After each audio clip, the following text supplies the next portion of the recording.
Thank you. Thank you for confirming. So as we have entered the third day of our revision session, and in today's session, we are going to discuss interpersonal and intrapersonal skills. Also, we'll be discussing the Right to Education Act 2009 with it. Without further delay, I think we can start the class because the recording will be available for others. Shall we start? Those who are present here. Yes? Okay. Good morning. Good morning. Let us move on. Okay.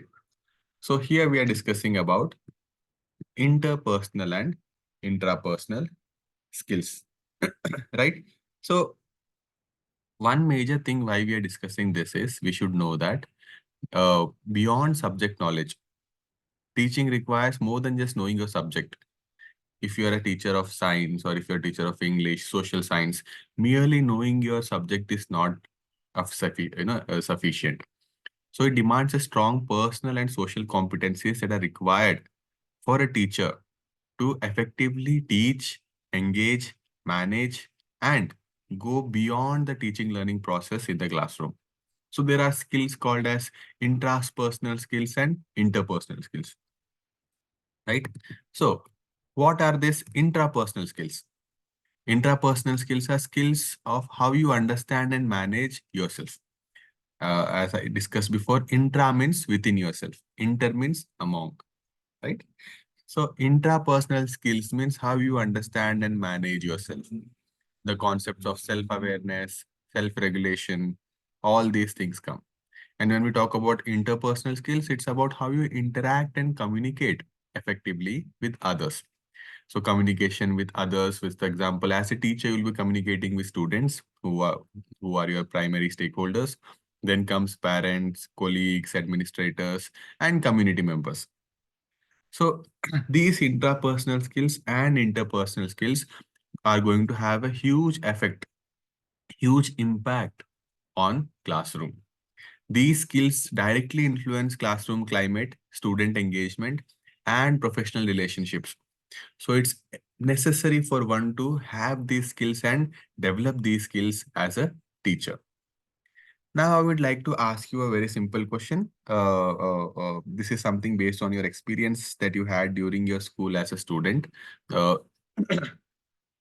can you tell me about one teacher what you admired other than the teaching skills?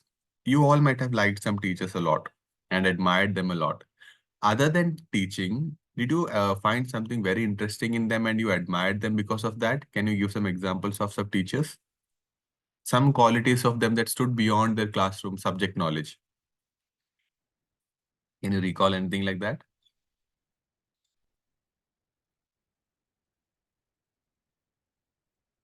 Yes.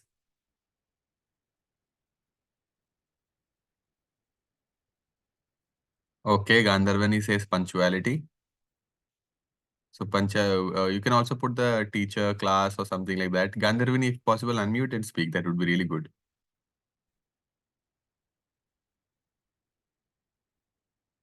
Yes. Others also please participate.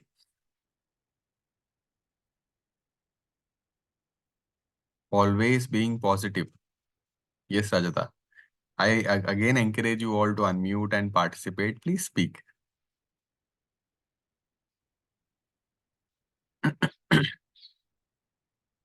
So Gandharvini has said punctuality. Punctuality was one aspect of one of her teacher whom she admired a lot. And Rajata says always being positive, whatever the situation may be.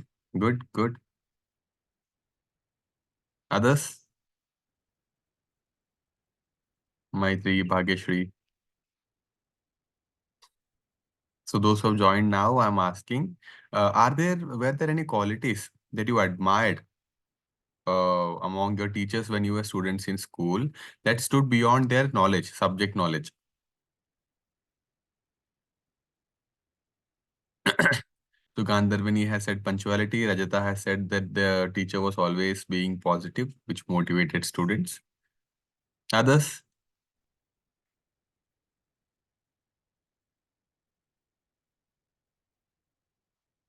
Okay, so let us not waste time. So, yeah, no issues, Gandharvin. It's fine. Okay. So, why I was actually asking this question is that usually these are the soft skills, right? Communication skills, interpersonal skills, how you manage, a relationship with others, have a very big impact. Patience, yes, lots of patience. I hope you had teachers who had all these qualities. Yes. So we'll move on to the, yeah, command over their knowledge. Yes, Deepa, I'm specifically asking other than their content knowledge. Other than their content knowledge, what were the others, things that you admired, qualities that you admired in your teachers other than their content knowledge? If there was any such thing that you observed and you really liked the teacher. Okay, no issues. So we'll move on to the next slide. Let us discuss about intrapersonal skills. Okay, let us discuss about intrapersonal skills. So when we discuss about, yeah, Rajata, I agree, good listening ability also. A teacher needs to be a good listener and yes. So coming to this slide, intrapersonal skills. So as I said, these skills relate to the understanding and managing of one's own emotions, thoughts, values, and motivations. Okay, it's about self-awareness, it's about self-management. Then there are multiple, key sub-concepts or things that come under intrapersonal skills. I'll repeat the definition for all of you. Skills related to understanding and managing one's own emotions, thoughts, values, and motivations. And it's about self-awareness and self-management, self-regulation. Now, I've talked about this multiple words of self-awareness, self-regulation. Let us look into that. So self-awareness talks about understanding your own strengths, your weaknesses, your biases, values, and emotional triggers. As a teacher, it's really necessary for you to know what are your strengths, your weakness, your biases, values, and emotional triggers. There is a small analysis known as SWOT analysis. Has anyone here heard about SWOT analysis? Has anyone here heard about SWOT analysis? SWOT, SWOT analysis.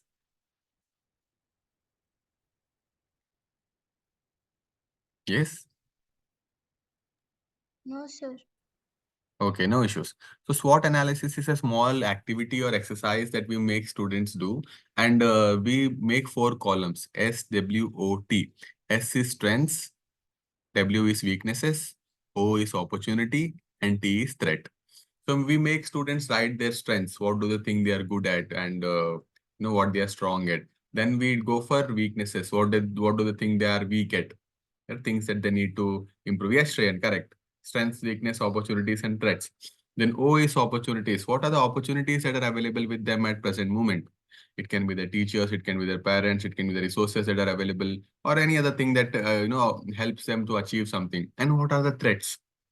Okay, what are the threats? What are the problems that exist that threaten them to achieve a particular goal that they are planning? Right. So SWOT analysis is one small activity which will help one identify their own self.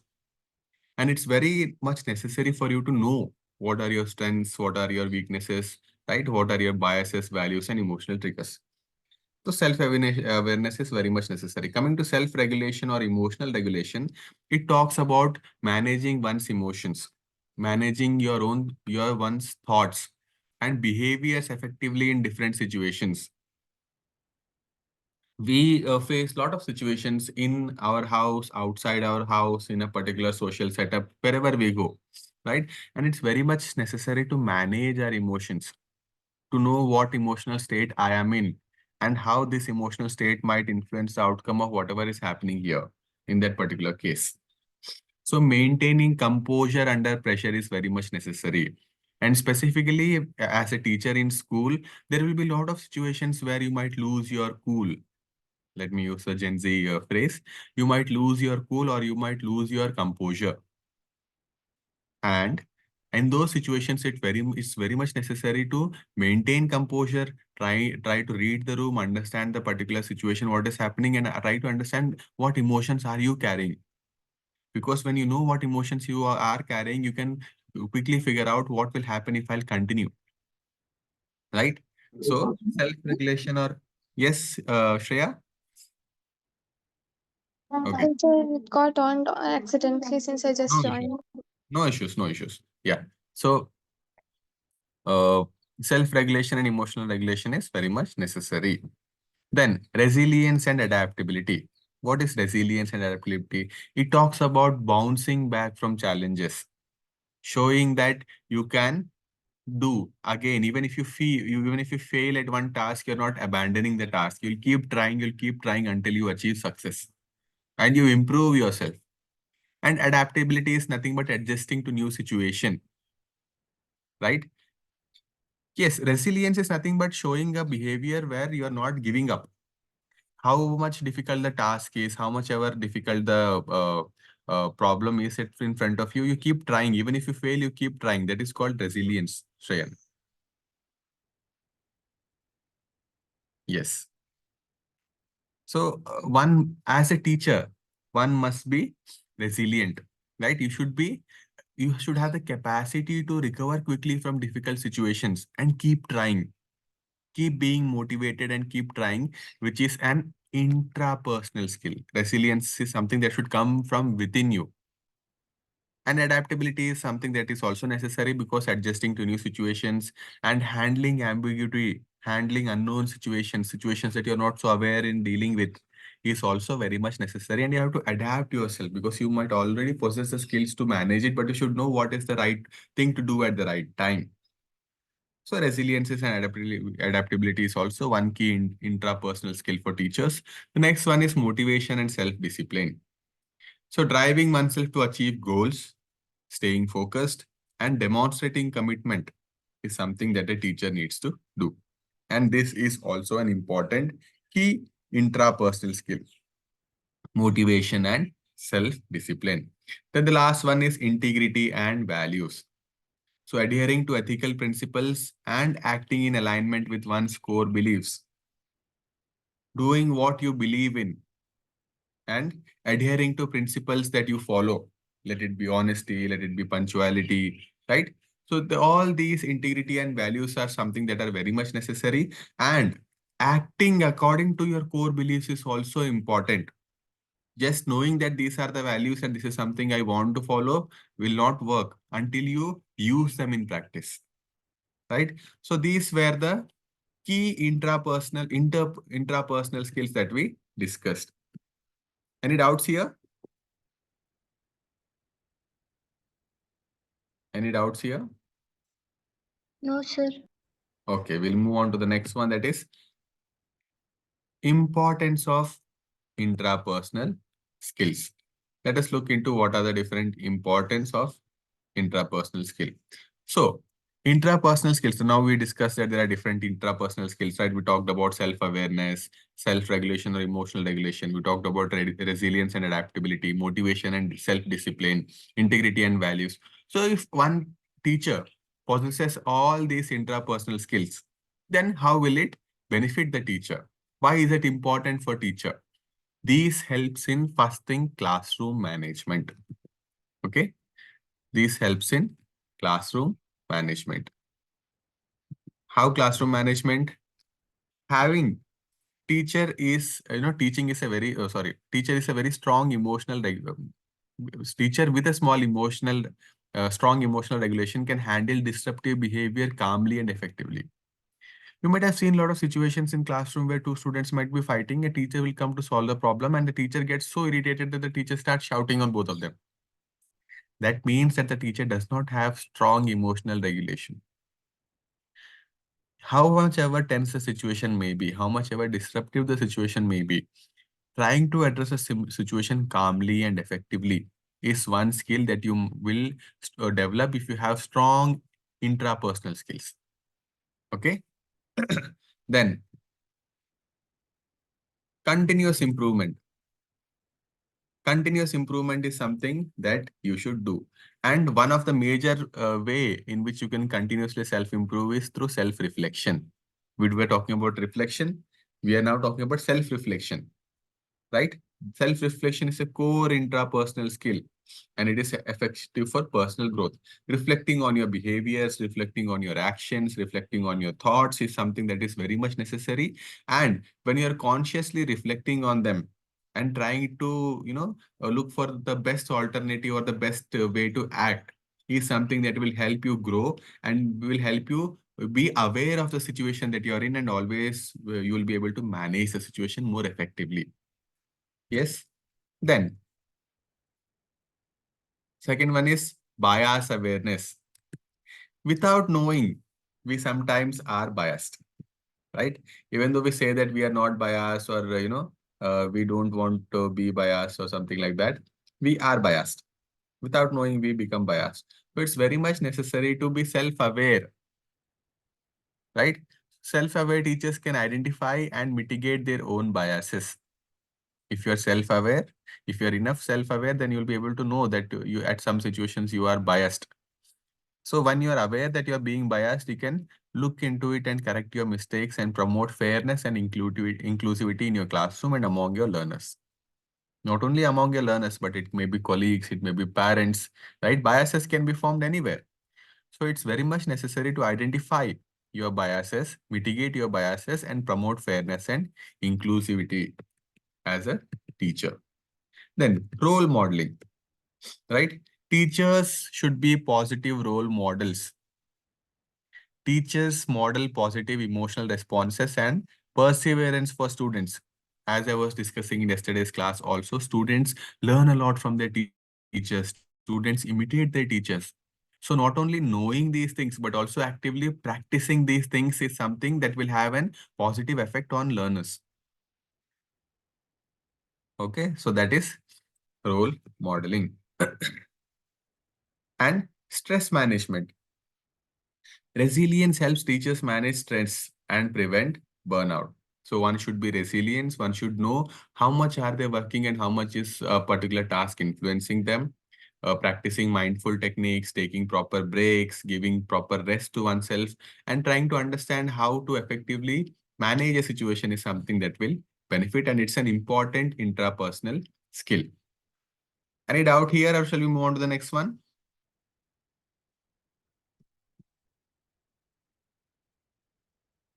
Yes. So we are done with the intrapersonal skills. Now let us move on to the interpersonal skills. Let us look into what are these interpersonal skills.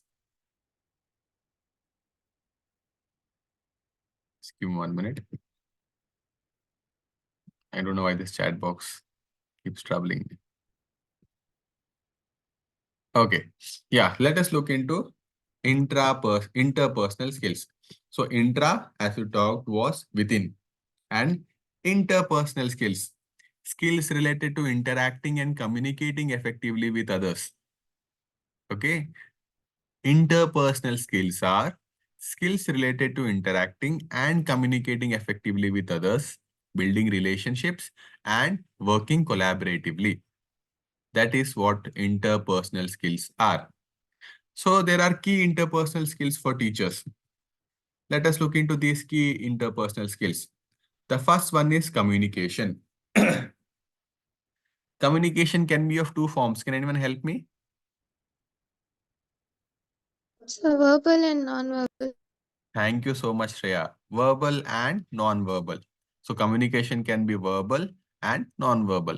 So in verbal, what is important? Whatever you speak should have clarity, right? Whatever you talk should have clarity. There should be no ambiguity when you talk.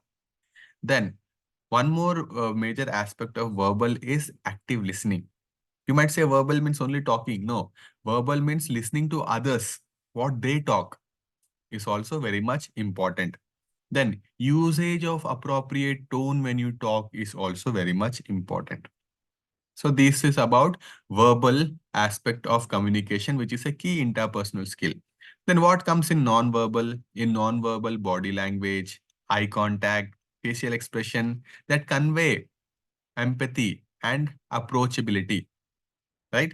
Most of the teachers use these non-verbal communications that, non-verbal communication to also reinforce positive reinforcement, like they raise their eyebrows, or they're like, yes, very good. They'll make a face. And even for negative reinforcement, they make faces, they stare you, they give you death stares in the class. Or they say, they put their finger on their lips and they say quiet, right? So these are non-verbal communication. So communication is a key interpersonal skill. Then we come to the next one, that is empathy. Empathy is to understand and share feelings of others. So a teacher, a good key in interpersonal skill that a teacher should have is empathy. We also say empathy means trying to understand others by putting our feet in their shoe. That is trying to understand the problem from their perspective, how they might be feeling, right? What are the situation they are in? Trying to understand the problem from their side. That is empathy. So a teacher should have empathy because a teacher will be dealing with students, parents, colleagues, and community members and a lot of other people. So empathy is a very important key interpersonal skill that a teacher should have. Then the next one is collaboration and teamwork. Working effectively with your colleagues, working effectively with the parents of your students and community members towards shared educational goals is something very important. And collaboration is a key uh, interpersonal skill that a teacher should possess, because there are so many tasks that you do in the school that needs collaboration, right? For example, if you're organizing a particular program, there will be a committee and multiple teachers will be part of that committee, and you have to work together. And even if you're organizing some program in the community, for example, what to say, some mob awareness program, let it be, or social awareness program that you're doing. So you need to actively communicate with the community members, set up things if you want. So collaboration and teamwork is also a major interpersonal skill. Okay.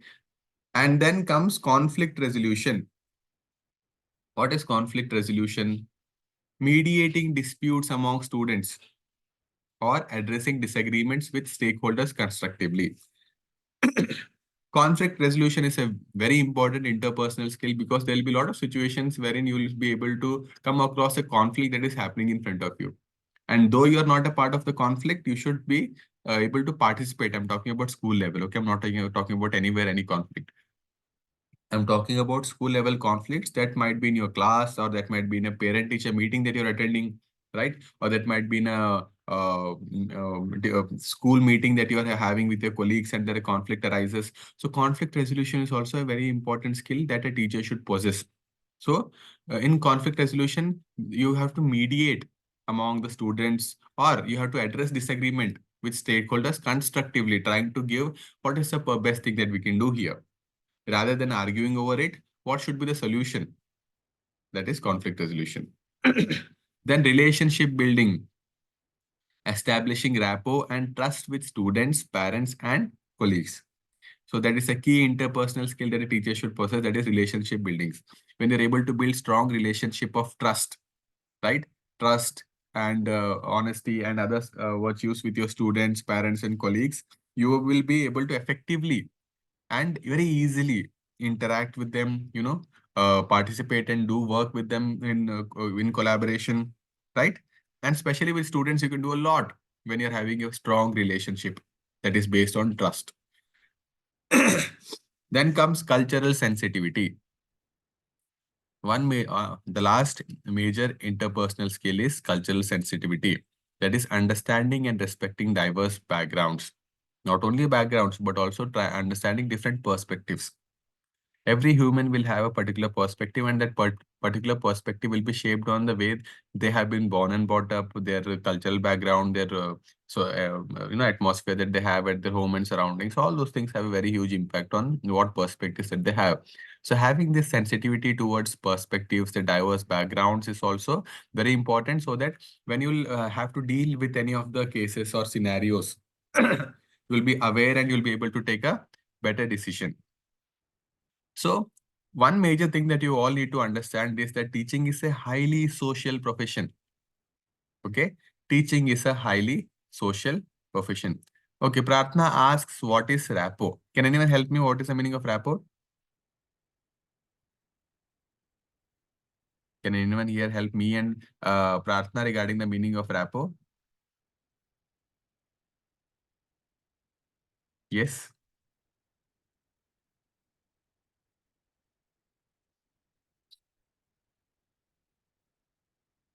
Okay, so I'll tell you. So it is about building close relationship in between a particular person or in a group, right?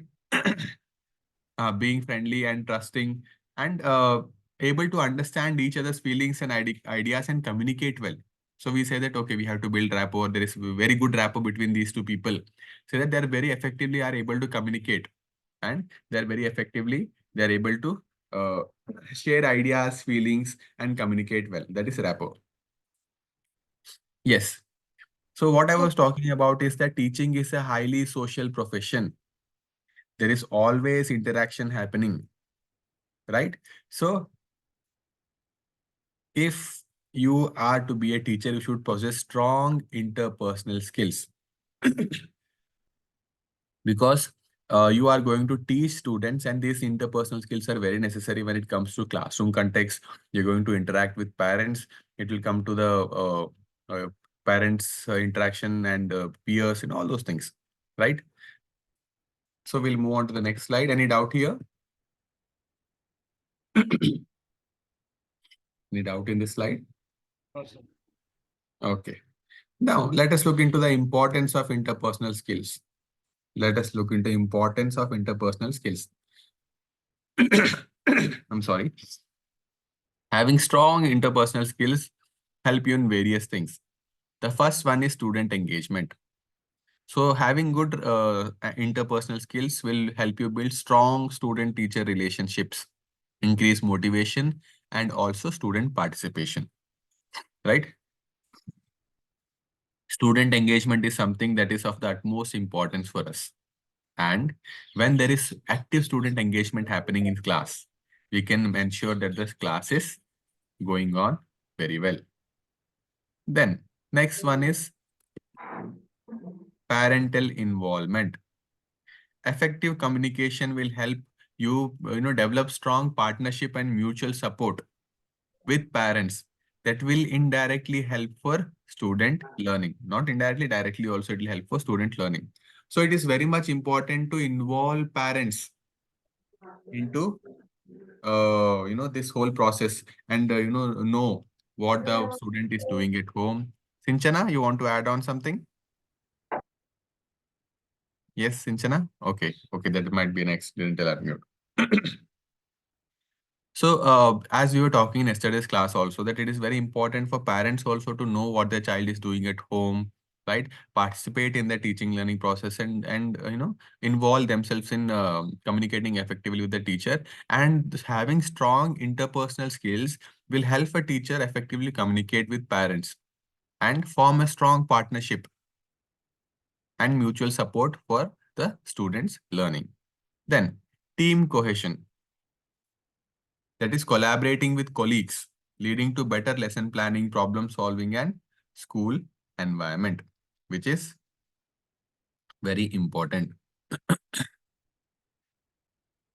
Now, one might ask you, what is the meaning of uh, cohesion? That is nothing but forming a group. Cohesion means forming a group. That is important to understand. Then, classroom harmony. When a teacher is having strong interpersonal skills, they are able to effectively resolve conflicts among students. They'll be able to reduce disruptions and create a positive learning atmosphere for the students in the classroom. Then, addressing diverse needs of the students. We were talking about cultural sensitivity and empathy that a teacher needs to have. So when a teacher has cultural sensitivity and empathy, it will help them in supporting students from varied backgrounds that are present in the classroom, right? The knowledge of cultural sensitivity, the awareness of cultural sensitivity and empathy will help a teacher address the diverse needs of the students. And then professional growth. Professional growth is you need to use your interpersonal skills in professional growth also. That is, you need to do proper networking, and you should be able to share your experiences with your peers and gain the skills. So what we need to do is that these skills are essential for the entire school ecosystem. The interpersonal skills that we discussed, the various skills under interpersonal skills that we discussed, are essential not only for the teacher but the entire school system. Not just the classroom, but way beyond the classroom. A teacher who cannot communicate effectively with parents, with colleagues, with administration, or with their students will face challenges in their profession. So interpersonal skills are very much necessary. And again, these skills are not something that we are born with. No one is born with these skills. We all know that when we are born, we are still trying to identify who we are, what we are, right? We were learning about different stages. We are learning about infancy, then early childhood, all those things. So these skills are something that are learned, that are practiced because they're skills. When we call something as a skill, it can be improved through practice. Okay? Yes. Any doubt here? Any doubt here, or shall we move on to the next one?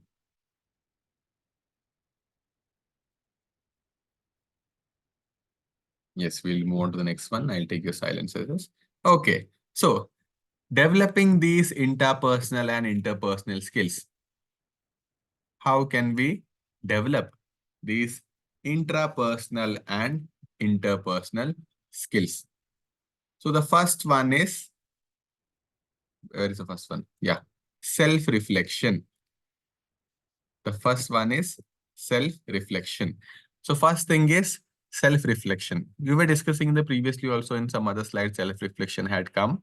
So to develop these interpersonal skills, we need to do self-reflection.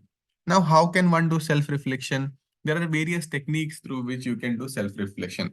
The first one is through journaling, that is through writing.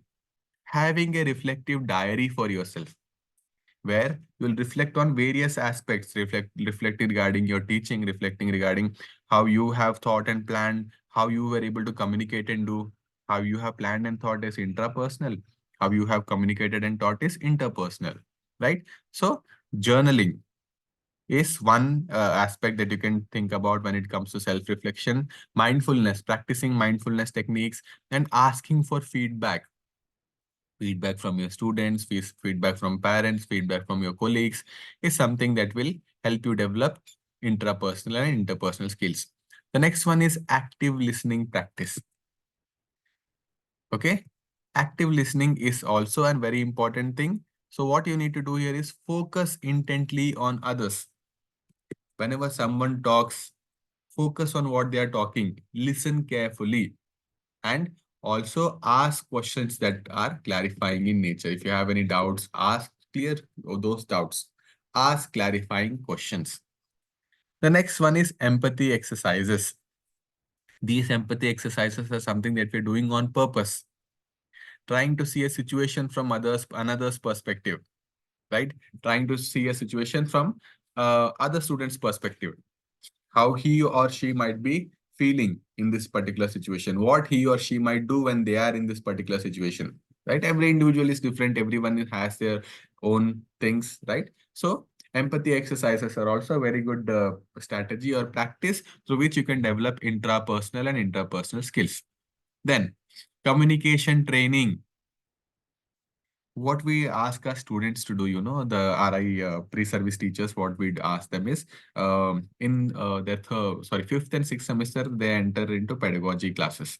That is, we teach them how to teach and how to prepare lesson plans and how to transact a class, what are the different skills in teaching and how should they master it. We make them practice all those skills. So among those, one skill is skill of voice modulation.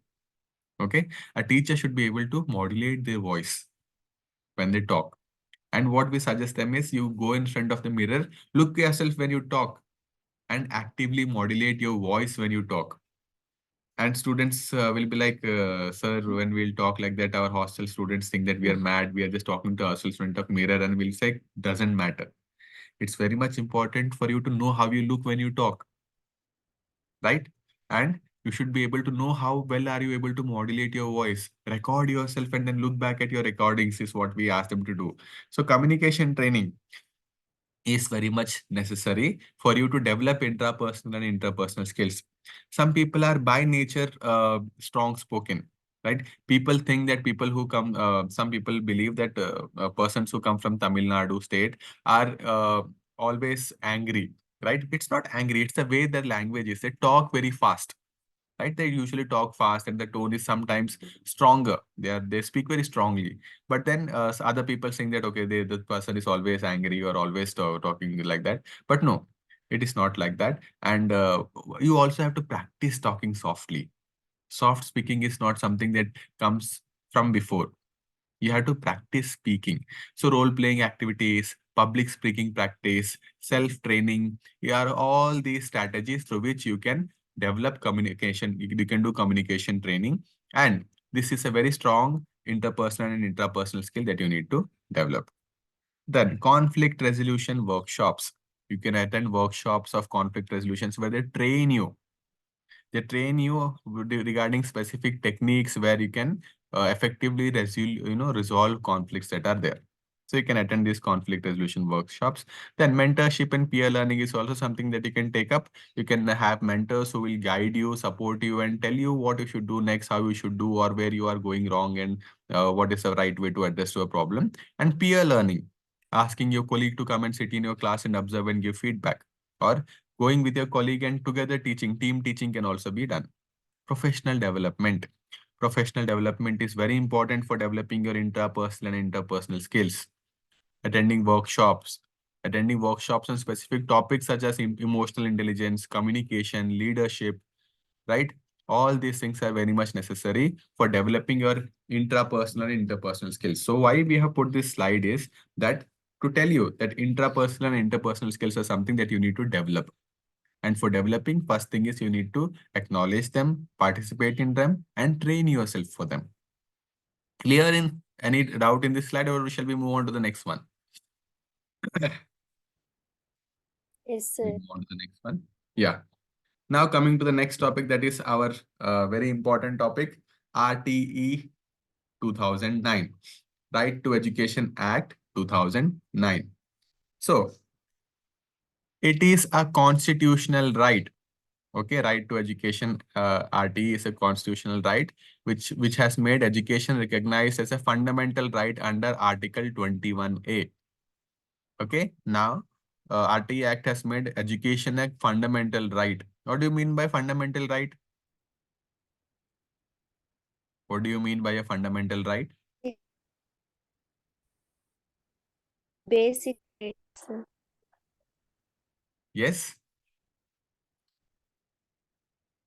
What do you mean by a fundamental right?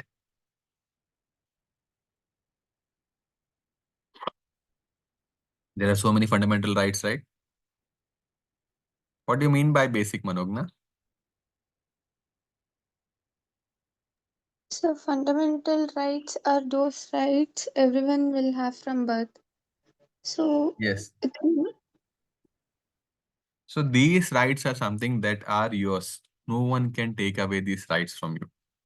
So what our country did, they amended the RTE Act in 2009 and made education a fundamental right of a child under Article 21A, which says that no child, irrespective of whatever it is, be outside school between the age 6 to 14. Every child should have an access.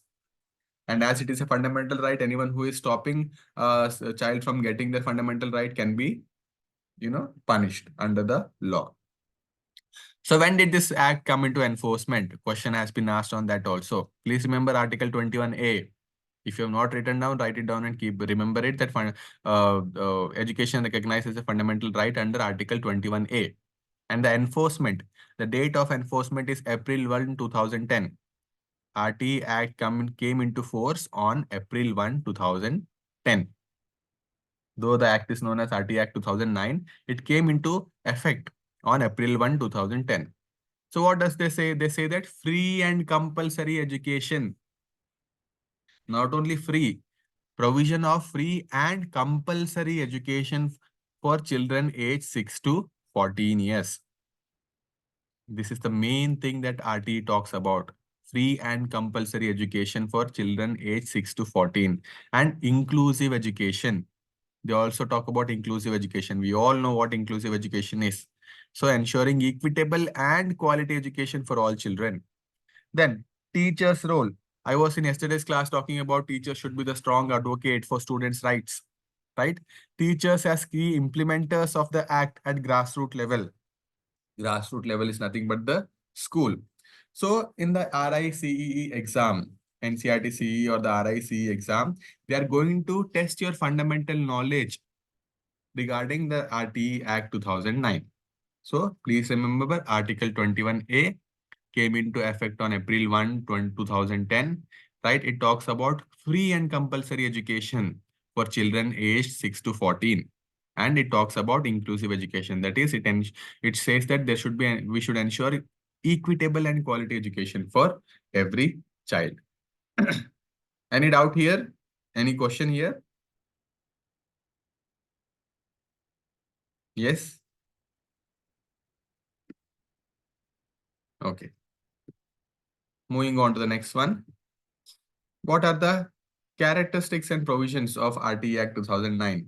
It says free and compulsory education, that is no fees for children between age 6 to 14 should be taken, okay, in government schools.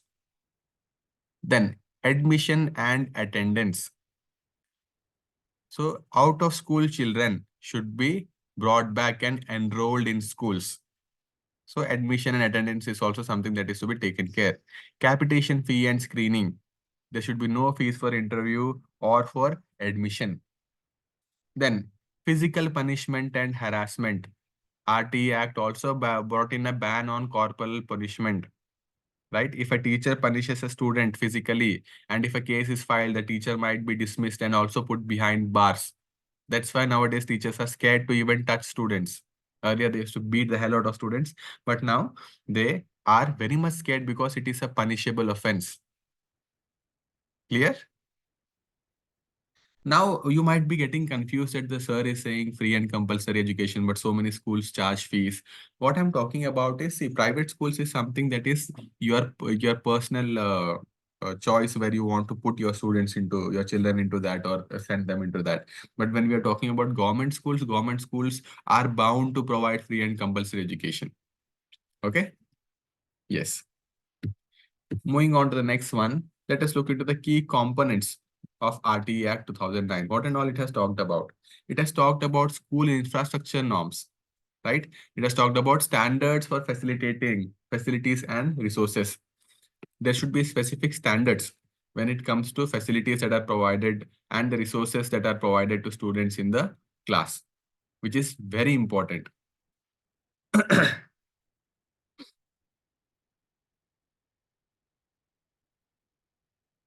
Yes.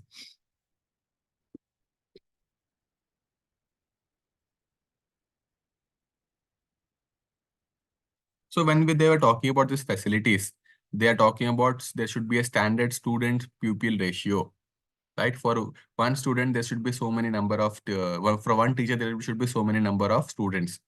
RT Act also talked about the minimum basic facilities that a building should have. A building should have separate toilet for boys and girls, right? There should be particular set of working days, right? The teaching hours that are there. Water facility should be provided in every school for students and every school should have playgrounds. Okay, this is what they're talking about when they're talking about school infrastructure and norms. What is the meaning of deployment? Yeah, when we're talking about deployment, we're talking about equitable deployment. That is not, teachers should not be, RT Act has told that teachers should not be put in other works.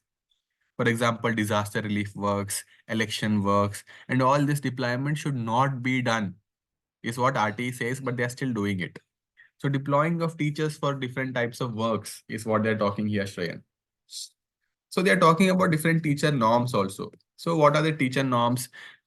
While selecting teachers for schools, specific minimum professional qualification should be ensured. So if a teacher is selected to teach in a school, the teacher should have a minimum qualification, that is a B.Ed. And also the teacher should have qualified teacher eligibility test.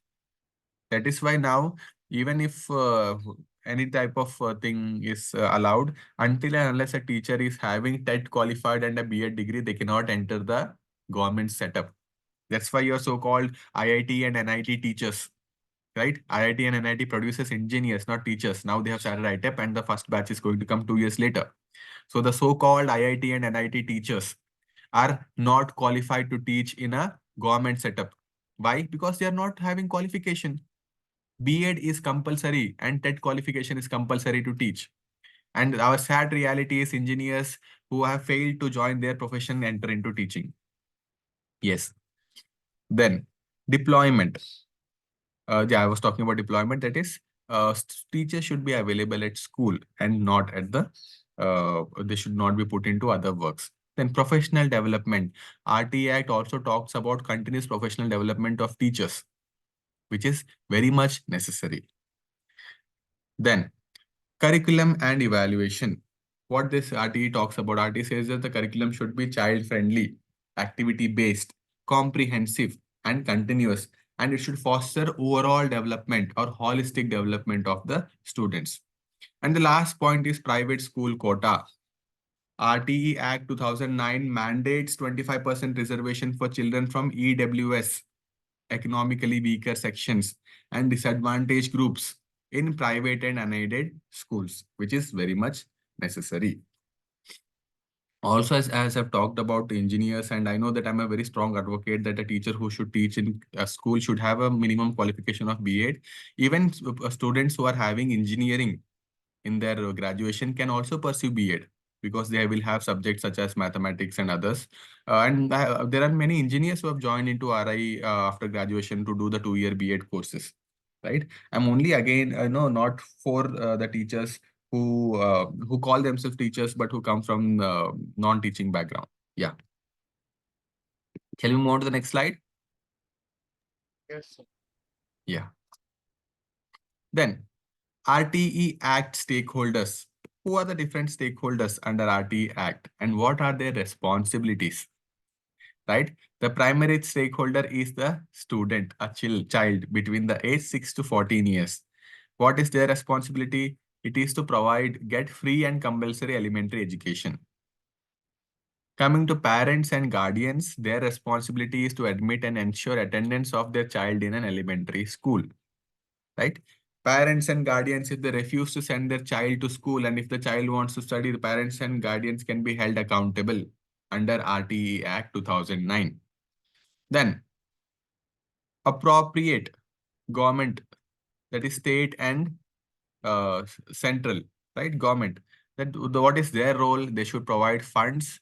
They should ensure school availability. They should look after the infrastructure and see that all facilities that RTE talks about are present. And they should also look into proper teacher training at schools, at state level and also at central level. Then local authorities, panchayat and municipalities.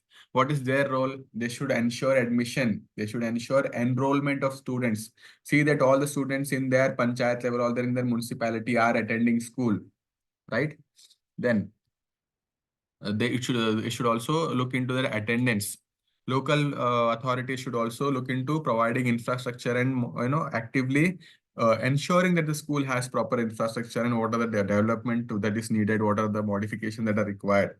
And they should actively monitor the schools and the functioning of the schools. Is the teacher coming to school on time? Are the classes held actively? Are all the programs conducted in school or not? Is also necessary. The next one is School Management Committee, SMC. SMC is something that has been very actively talked about, and an effective SMC can do wonders in school. What is an SMC, School Management Committee? Formed in every government-aided school, government school or government-aided school, it has different members. So these members comprise of parents, teachers, local authority representatives, and their work is to manage school and prepare the development plan for the school, right? And most of the schools have this only on paper because it is compulsory. But there are some schools or some places where very effective SMCs are working and they're doing wonders for the schools and for the students. Then teachers, upholding professional norms. maintaining regularity, completing curriculum, assessing learning, and communicating with parents is the major role of the teachers. So in this slide, we have seen that RTE states that it's a shared responsibility among various stakeholders when it comes to the whole process, right? It's a shared responsibility. And the role of all the stakeholders is very much important, which will ensure smooth functioning of the whole process. So in today's class, we have discussed about intrapersonal and interpersonal skills, and we have also discussed RTE Act 2009. If you have any doubts, questions, or clarification, you can ask me now. Yes? I hope you are actively participating, practicing your this thing, what to say, your you're actively participating in the app. Please go to the app and look into the mock tests and look into the PYQs that are available and actively practice. Yes, Basudharani, you want to ask me something? Okay, it was an accidental unmute. Okay, then if you don't have any doubt, we'll meet in the next class. Meanwhile, please ask your doubts in the group. Thank you so much. Thank you. Thank you. Thank you, sir. Thank you.